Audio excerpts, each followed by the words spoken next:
Well, thank you for being here today, and this briefing is an effort to give you more information regarding the UCI World Championships.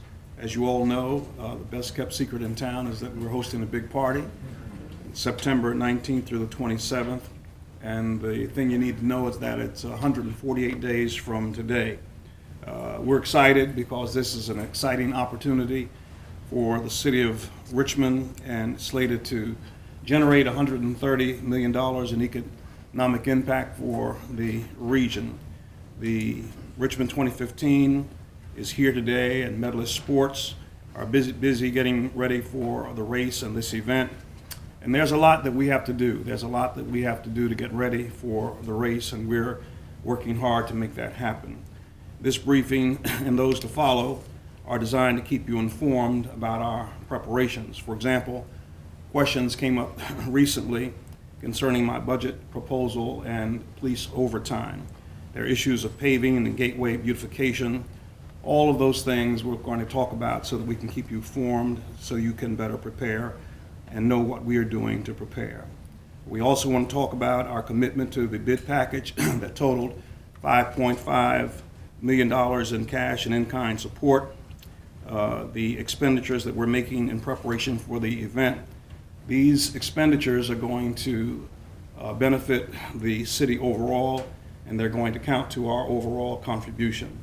We also want to keep you apprised of the tremendous opportunities that this event presents. These are opportunities that will arise from spectators that will visit the city, television exposure that will showcase our beautiful and historic streets in a world audience, and the opportunity to build new bridges between some of the world's most prominent companies and the world's most popular lifestyle sport.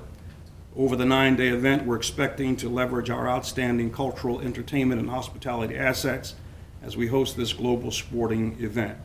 And we want everybody to take part in this event and enjoy Richmond as we represent the United States, as this is the first time that this event is being held in the United States in the last 30 years. There's going to be a fan expo at the convention center that will be free and open to the public.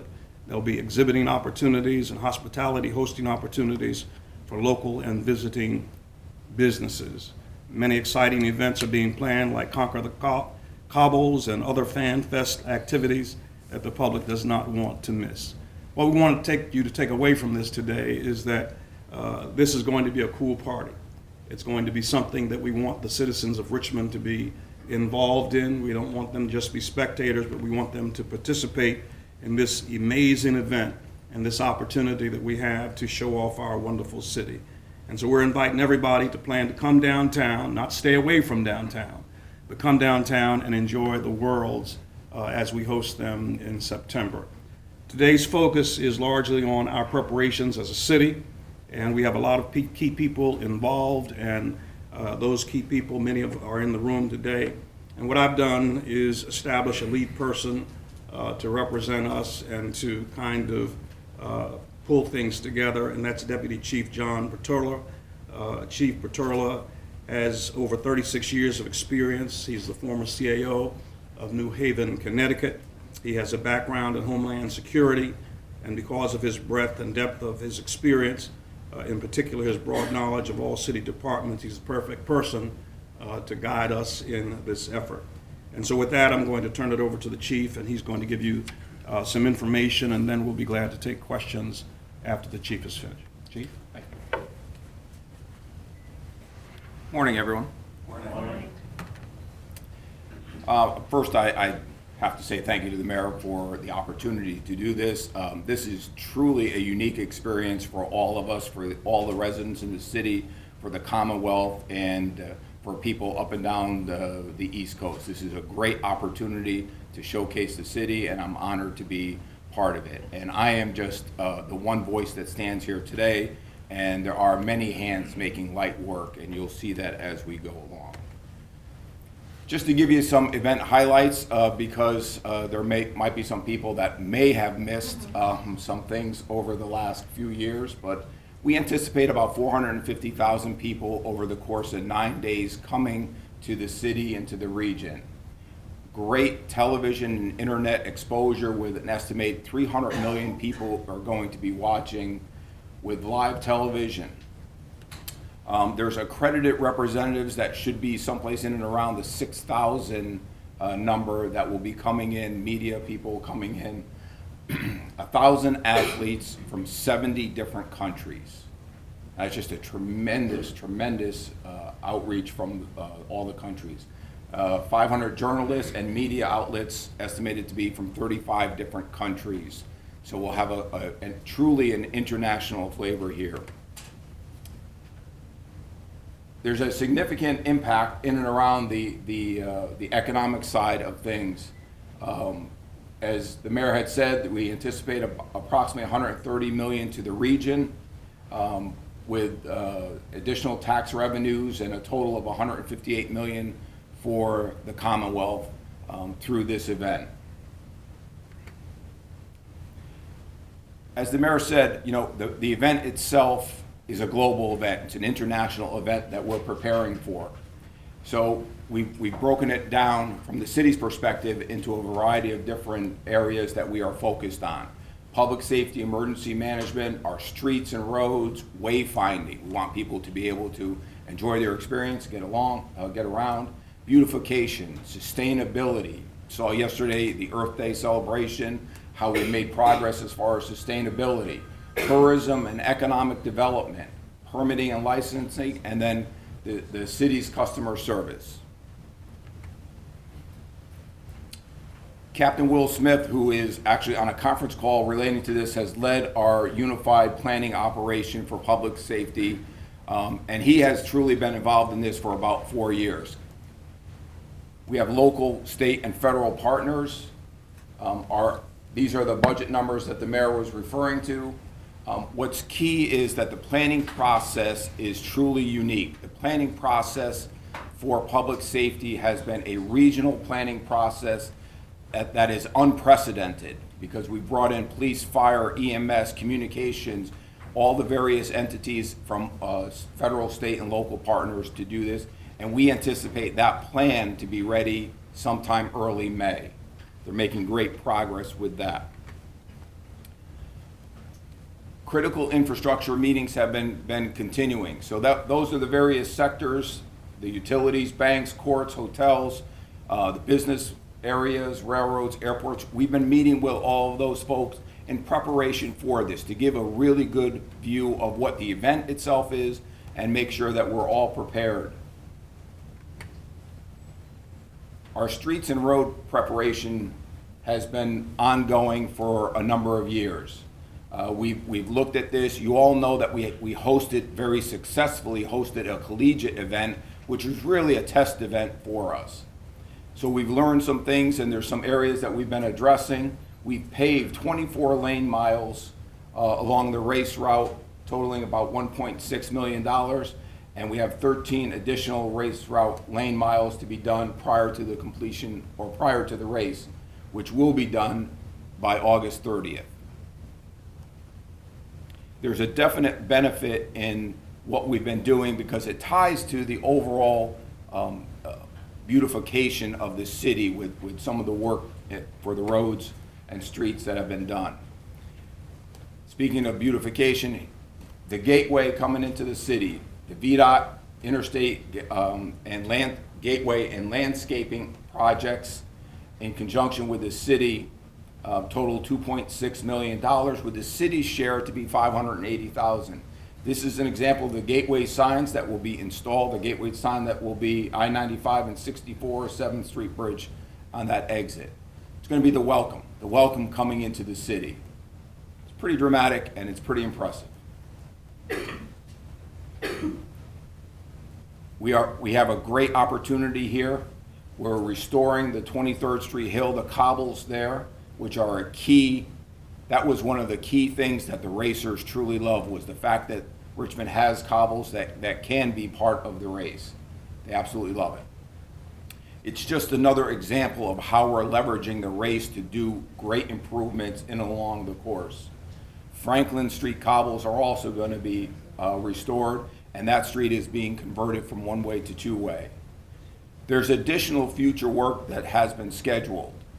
Those are things that will take place after the meeting, but that is an example of some of the continued efforts that have been ongoing.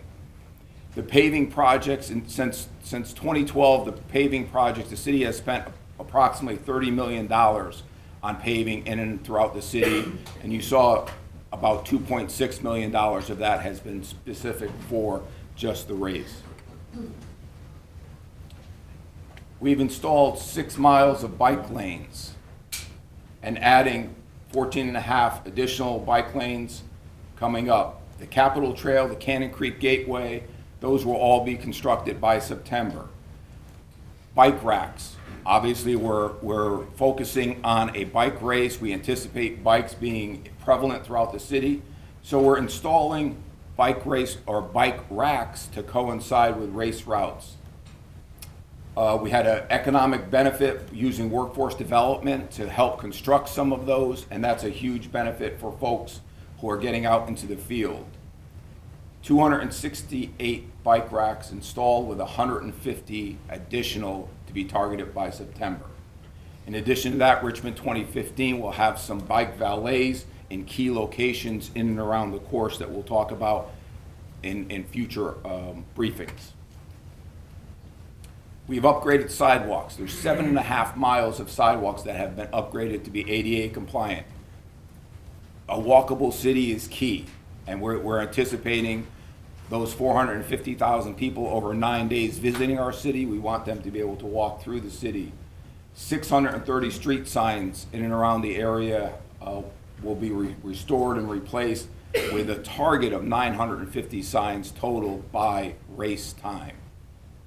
And 83 intersections in and around the route and downtown will be marked for pedestrian walkways, crosswalks. Wayfinding is key for any of us.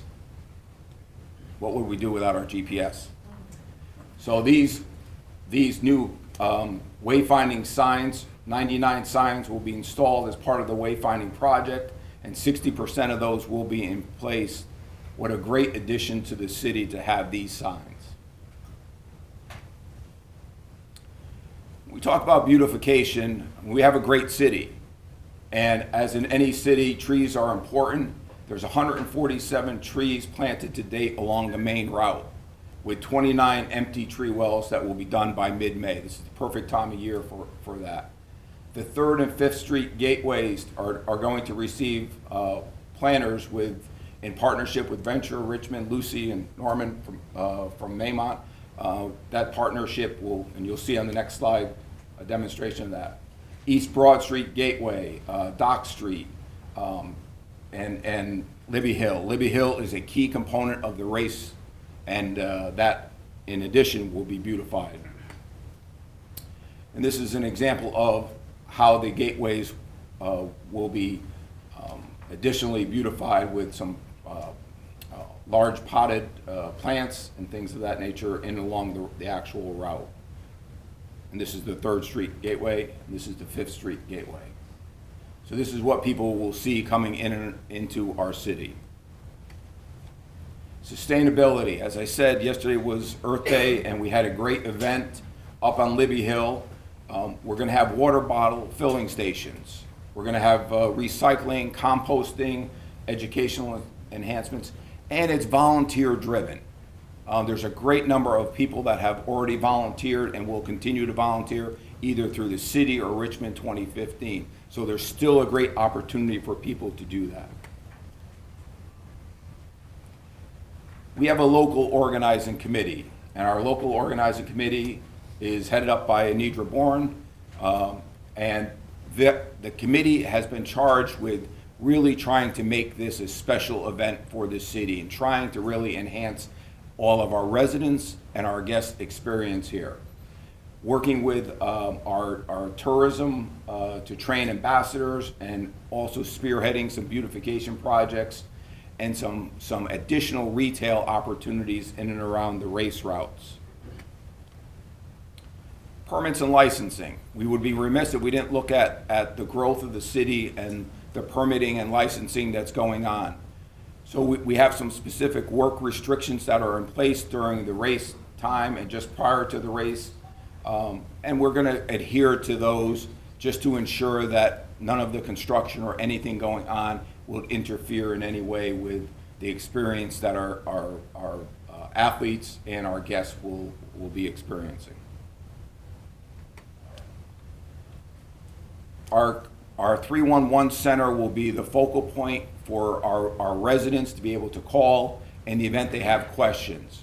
We're going to work with Mark McLean from DPU to enhance the script for our 311 operators and really try to improve the 311 center and their ability for them to answer calls and be prepared to answer questions in regards to anything pertaining to the race.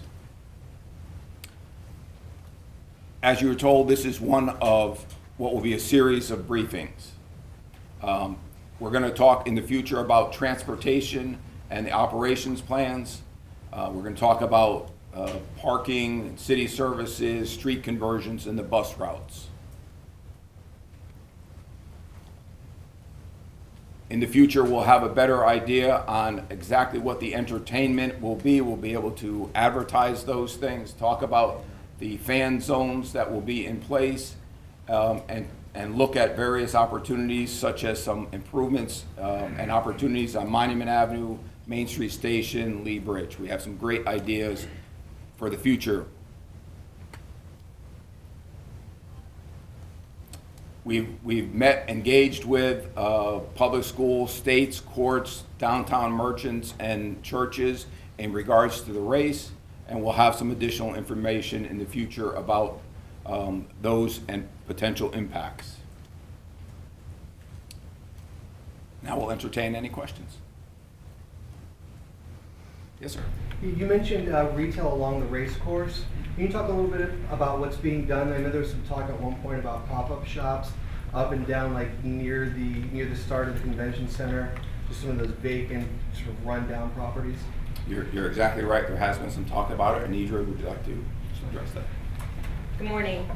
We are working in partnership with the Downtown Neighborhood Association, some of the local businesses along the East Broad Street and East Gray Street corridors, looking at creative ways to bring some of the gallery art experience either out onto the streetscape where it's available or to offer a unique experience inside some of those galleries. Likewise, we're also partnering with Hands On Greater Richmond for some volunteer outreach efforts that will create the needed shelving and such for the interior of these retail pop-ups, potential retail pop-ups, as well as working with downtown developers and storefront for community design to look at creative ways to use some of the vacant storefronts. So we'll have more to come on that. We do have some hopeful tentative plans to launch something on a First Fridays in advance of September to see how that all plays out, and then with the opportunity to have a few upwards between 2 and 4 storefronts, if not more, available for pop-up retail in September. Have you identified any potential retailers at this point or galleries? No, but we're looking to really focus on some Richmond area retailers and giving them a Broad Street presence. Some existing businesses that are already in the marketplace and partnering with retail merchants and the Greater Richmond Chamber to make that happen. And I apologize, that's Anidra Bourne from Economic and Community Development. Tourism.